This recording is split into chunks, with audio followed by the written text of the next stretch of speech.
So as you guys seen in the last video, we made a splitter for the bug eye. And at the end of the video I did mention that I probably was going to cut down the sides because it stuck way too far out and it looked crazy. So before we get into building the diffuser, I did cut down the sides. It does look a lot better. So I show you. Excuse all the dirt. I had to go do a mechanic job for a lady that lives on a dirt road. So that's why the subie is all dirty. But I did cut down the sides. So it does look substantially better. Because before, as you guys seen in the last video, right here actually stuck out the same width as the rest of the splitter. And this measures 4 inches. So if you guys didn't see that video, you can imagine 4 inches sticking out on the side. It looked pretty wild. So this is, I can't remember if I went an inch or inch and a half. But I kind of gradually worked up to the 4. I think I did like 1 at the very back, and then 1.5, and then 2, and then sweeped it in. So it looks a lot better trimmed down. Once again, Kevin, I know you're watching, so thanks again, dude, for the splitter rods. But yeah, the splitter's done. So now we have to build the diffuser. And I already kind of, here, you know what, this will give you guys a good idea as to how big this sheet of material is. That right there is the area I cut out for the splitter. So as you can see, you could probably make maybe another 2, maybe 3, but I used this foam board to kind of write down measurements. It started out 28 inches long, and that was just way too much because I kind of guessed at it.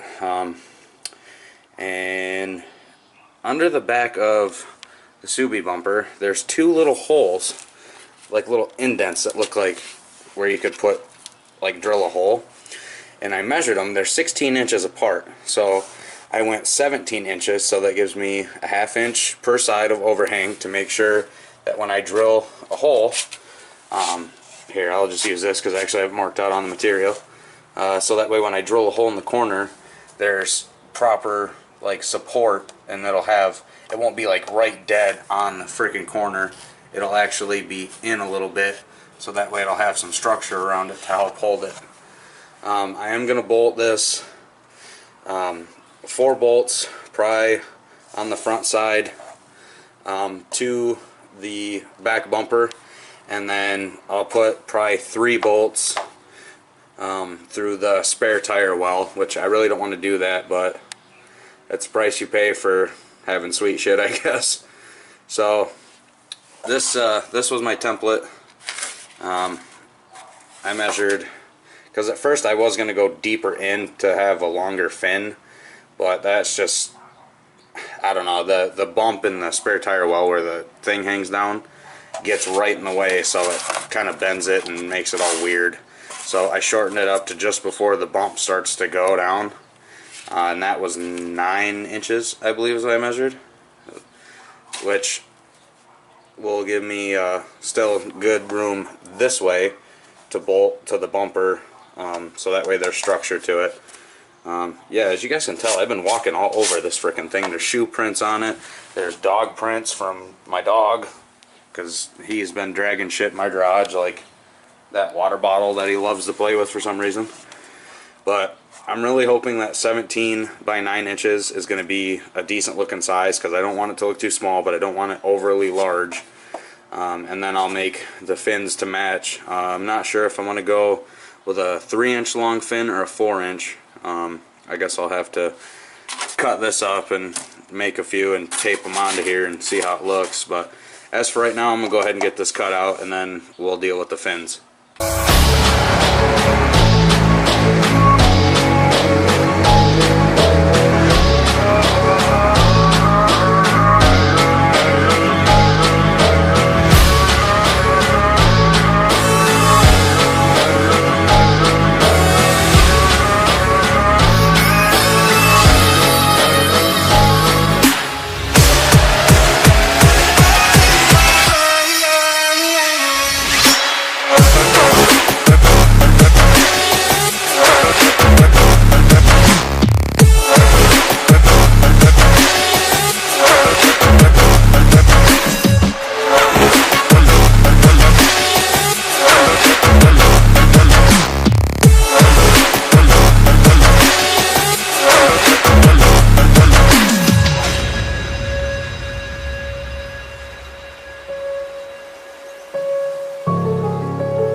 put on. It is kind of on the small side, but it does look cool, and I'm happy with it. So now I'm just gonna make some little winglets like those that are gonna attach into those holes to give it some coolness over here. Like I said, I'll just attach into the existing bumper holes, so that'll be super easy. So, almost done. It's looking good.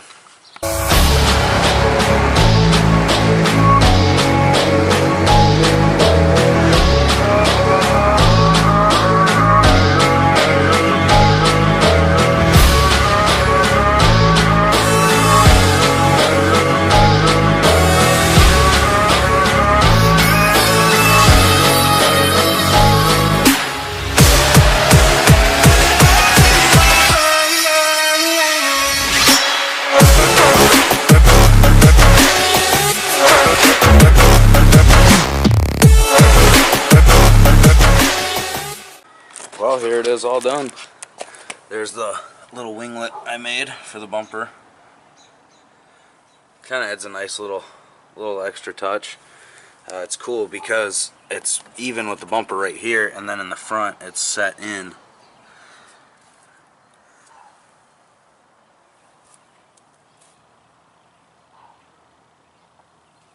Oh man, I'm so happy with how it turned out. I think it looks sick.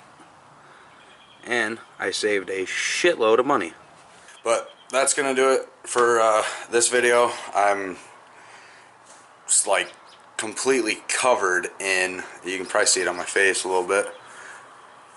Jesus, I'm completely covered in like plastic dust from cutting this shit. So I'm gonna close up shop and I'm gonna go take a shower. But I really hope you guys enjoyed this video. I tried my ass off to make it a good video, make a cool product. Wow, English. I kind of tried to say product and part at once. That didn't turn out very good. But let's try that again. I tried to make a good part for my car in case it's something you guys might want to do. Kind of show you what to do. If anybody wants dimensions, just drop me a comment. I'd be more than happy to give them to you. Or I'll put them in the description. So if you want dimensions and you check the description box, they're not in there, just comment, because I'll probably forget. Like I said, I'd be more than happy to give you dimensions for the stuff. It's actually all really easy. Everything's roughly the same, except obviously the ones on the very side of the rear bumper are longer, obviously, because there's more surface area to grab to, and I wasn't trying to drill. The reason I made the diffuser itself so like compact is I wasn't trying to drill like a shitload of holes in my spare tire well in my trunk. So I made it short. I'll probably make a longer one, but I don't know. We'll see. I don't know. At the end of the day, I'm happy with it. I think it looks cool, and that's all that matters. But as always, man, thank you guys so much for watching. If you enjoyed this video, be sure to drop a like down below. Make sure you're subscribed if you're not already, and I will catch you guys on the next video. Later.